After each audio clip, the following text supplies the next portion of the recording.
Well, as the nation gets ready to mark 250 years of its founding, today we celebrate civil rights leader Martin Luther King Jr., who dedicated his life to dismantling barriers and pushing for equality, equity, and peace. Let's welcome back Joseph McGill, founder and executive producer of the Slave Dwelling Project, which is commemorating its 9th conference later this year. And we're so happy to have you with us. You always bring with you such a wealth of knowledge and information that especially us who live here in the South need to know. But it sounds like, based off of your book that came out a few years ago, folks in the North have a few things to learn as well. Oh yeah, we're for everyone. We tell the whole story comprehensively. The good, the bad, and the ugly. Indeed. We are a great nation, but we committed some atrocities along the way, and we want to put all that in the mix. Absolutely. Before we get into your 9th conference now, why don't we just talk a bit about the Slave Dwelling Project and how this mission got started, what you set out to achieve, and what you've achieved thus far? Well, I set out to achieve less than I have achieved because it was an attempt to scratch an itch of curiosity. Because what I was taught in high school or in history was that my enslaved ancestors were happy to be enslaved and their enslavers were benevolent people. But when I was becoming a park ranger at Fort Sumter, I had to do the research for that position, and that research taught me otherwise, that I come from a proud past, and it's their story that we're telling. So you have made it you've really made your mark by going to these different slave dwellings around the South, beyond the borders of South Carolina as well. So where has this taken you? North. It certainly took me north because upon that graduation from high school and being so limited in my knowledge, I was unaware of slavery in northern states. But then I got into the project. I started learning about slavery in northern states. So I've gone to those northern states where that slavery existed. And this book here, this covers more of the antebellum era, but we're happy to let the audience know that you've got another project on the way. Along with Herb Frazier, the co-writer of this book, we are currently doing research right here, concentrated right here in South Carolina. And we're concentrating on our presence in this state 1770 through 1783.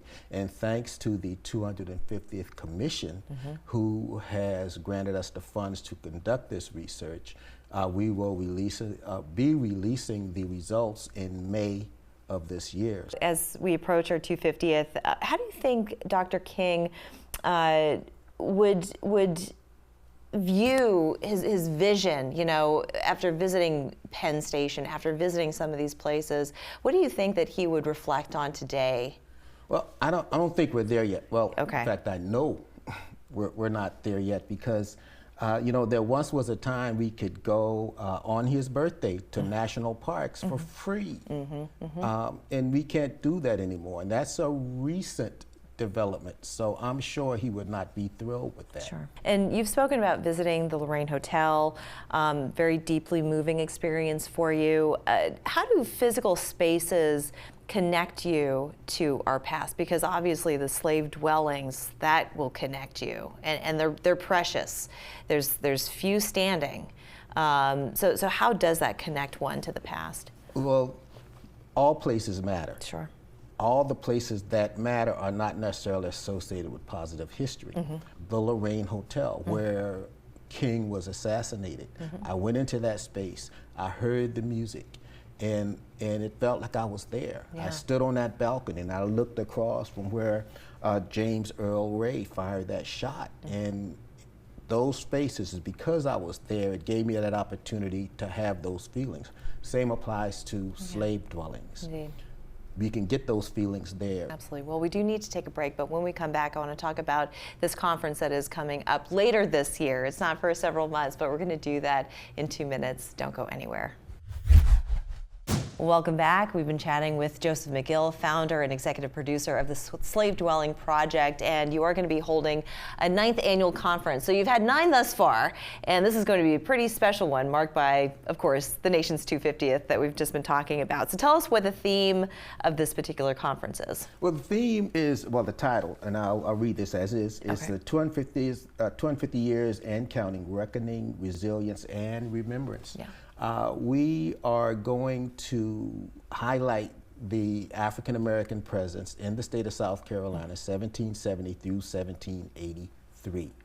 The conference will be at the North Charleston Convention Center, October 1st through the 3rd. So all that is building up to the ultimate time of the revolution that actually happened here, and we're going to determine the presence, the action within the revolution, loyalist or patriot. You know, the enslaved people, even the free blacks of that period, had to make a choice.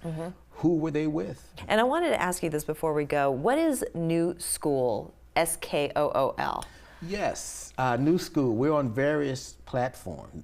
New School is the most recent. It's called Sleeping with the Ancestors. So you can Google all that. But here's because we're on so many platforms now, TikTok, Facebook, and other platforms. Those come with restrictions. Yeah. I get community guidelines often because of the subject matter that this is.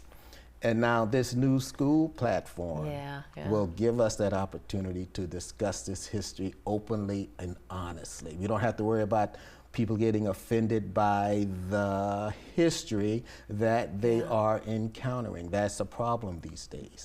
So, yeah, what do you say to people who maybe have a tough time acknowledging facts? I mean, a fact is a fact is a fact. So, you know. Yeah, but that. How do you reconcile that? But those facts counter the reality. It counters the fact that we will soon be a nation where the minorities become the majority. A conglomeration of minorities become the majority. Sure. And in this transition that you will probably see in your lifetime, and some of the younger folks I see who are in the studio here, they'll probably see that transition in their lifetime. But there is that pushback against that. In what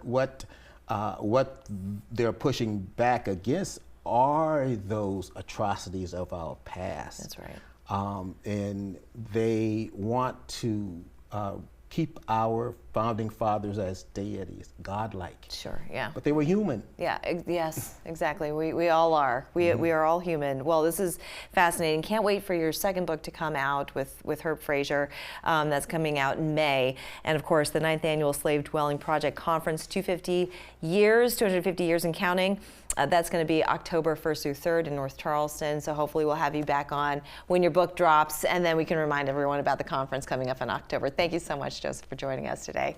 We'll be back after this.